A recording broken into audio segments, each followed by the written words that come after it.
Hi guys, so today we're going to do a little bit of a behind the scenes of behind the bar. More often than not when I'm making drinks for you, we're kind of relying on ready-made products, or if I'm using a homemade ingredient, I'll do a bit of a here's one I made earlier and tell you how to make it.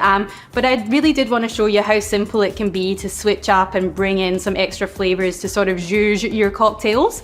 I may or may not have just finished writing a book which is kind of around this whole idea of doing some prep recipes ahead of time and giving yourself a whole flavor palette to play with.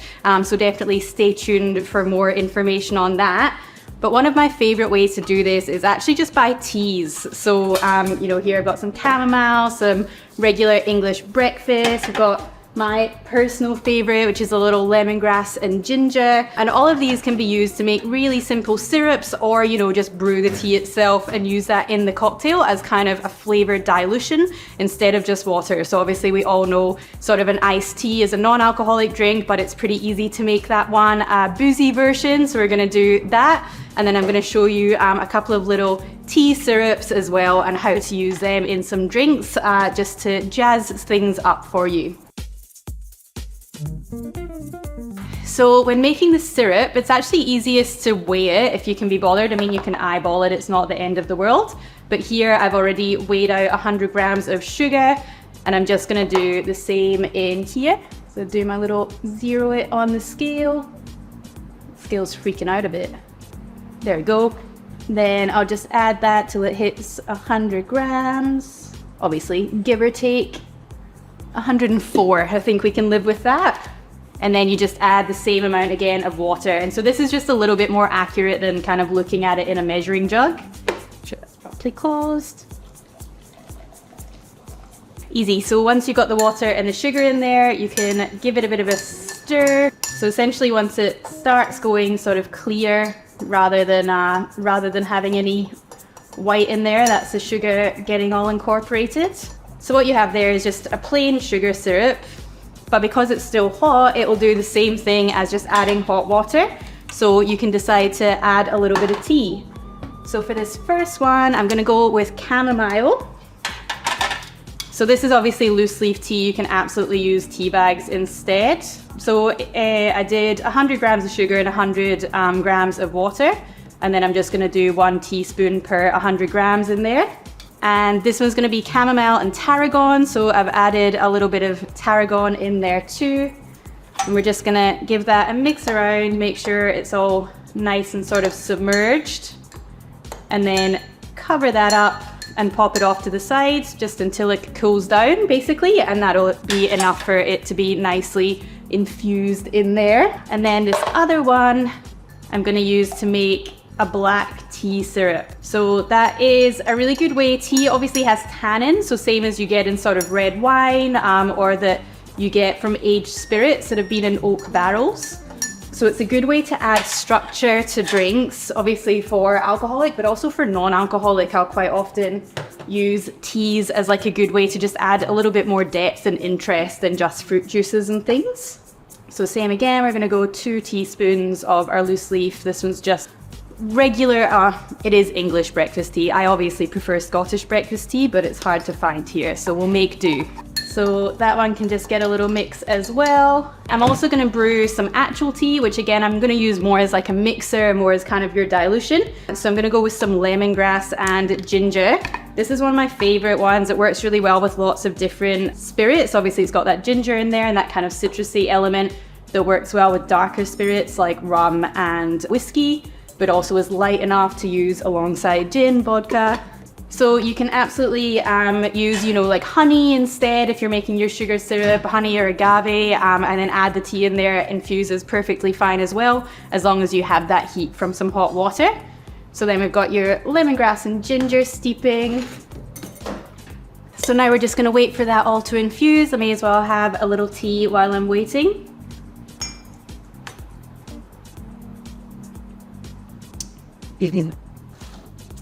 Perfect, so we've left that to infuse for a little while. This is my chamomile and tarragon. and that's really fun. The chamomile is like giving this really nice kind of warm floral note, and then the tarragon like a nice kind of delicate herbal element to it as well. So I can strain that off. So this first one I'm going to use to make like a fun little spritz. The manzanilla sherry, the word manzanilla actually means chamomile. So it's very much a flavor that you find in there alongside kind of like a bit of a salty herbaceousness. So I feel like our chamomile and tarragon syrup is going to go very nicely in there.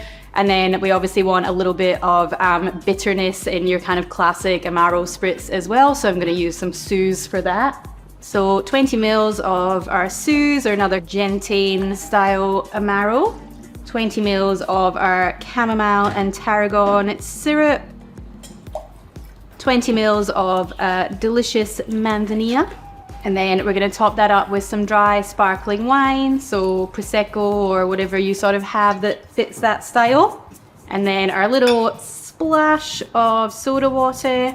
Anytime you're working with homemade ingredients, it is good to sort of, I mean, you should taste all of your cocktails anyway, but especially when you're making things, it might just come out a little bit different than the last time you did it, a little bit sweeter, a little bit more tart or whatever.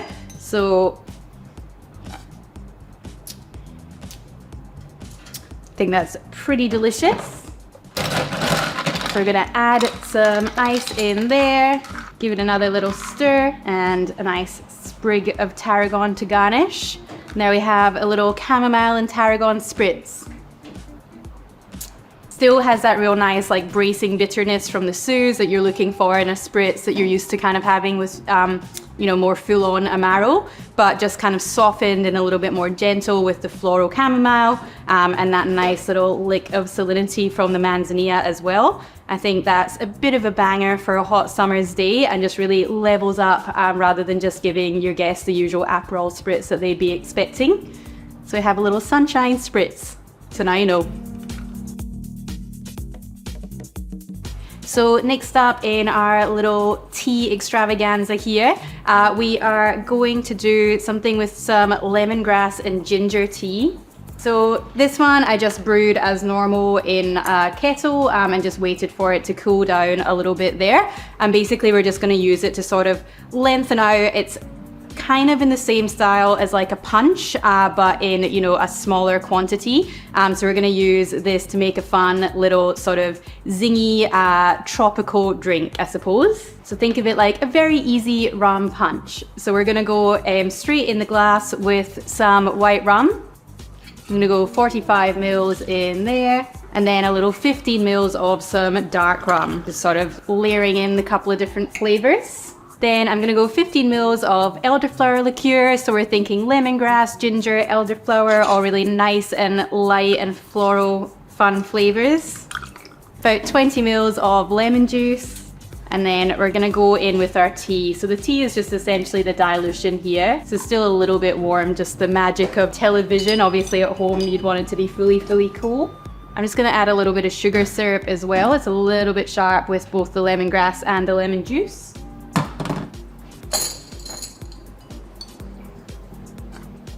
Hot. Delicious.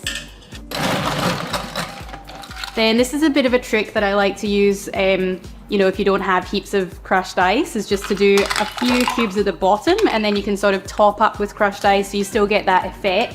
So this one, once I've got all topped up with crushed ice, mine isn't looking quite as icy as it should because, as I said, my tea was not quite as chilled as it should be. So do as I say and not as I do on this one. And then we're going to add a little sprig of mint and some crystallized ginger in there. And so basically we have a little kind of individual lemongrass ice punch. Super light and floral. Often I find those more tropical drinks can lean a little bit too heavy almost in flavor. So this one is super easy drinking, very delicious. So now you know.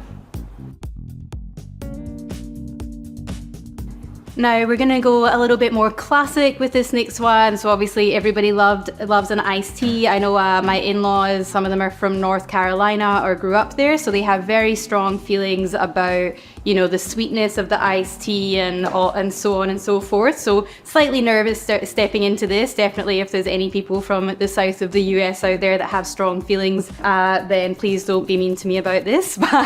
But this is kind of my way of doing a boozy iced tea. The reason that I do it this way is just it's a little bit more consistent. Rather than having to brew tea every single time you're going to do it, you can make a tea syrup and then lengthen it out. So I guess it's almost somewhere between an iced tea and like an Arnold Palmer, but with booze in it. So we have our little breakfast tea syrup that's been steeping and cooling for a while now. Obviously, the longer that you leave it, same as tea, the more kind of bitter and astringent it will become, and you do want some of that element in there to stop it being too sweet. So I think that's coming through quite nicely with the tea notes. So we'll just give that a strain.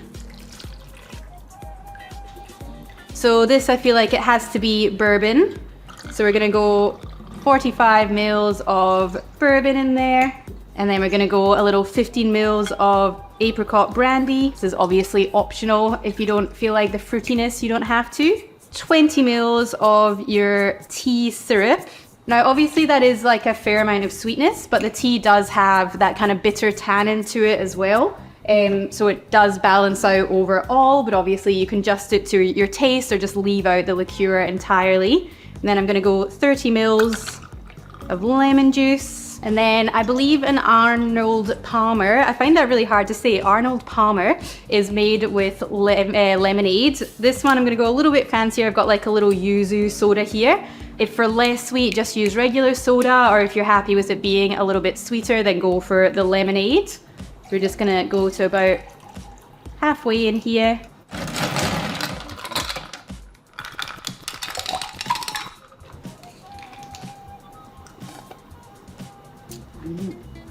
Then I'm gonna pop in a little mint sprig. If you don't have that kicking around, then just like some lemon wheels or a lemon wedge, or obviously if you are using like apricot or peaches, feel free to use something like that for your garnish as well.